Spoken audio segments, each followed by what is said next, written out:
Chimney, chim, chimney, chim, chim, chirree. The birds are our favoriteest thing to see. Let me introduce you to our little buddies. Ah, look, there's Harry the Orange Weaver.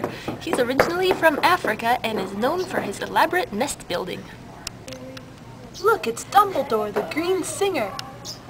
Originally from Africa, these long-lived birds are responsive and curious. Ah, look, there's Ron Weasley, the Shaft-tailed. Ron is originally from Australia. He's very energetic and comical to watch when he sings. Our birds like to spend their time eating, flying, and singing. They are so pretty.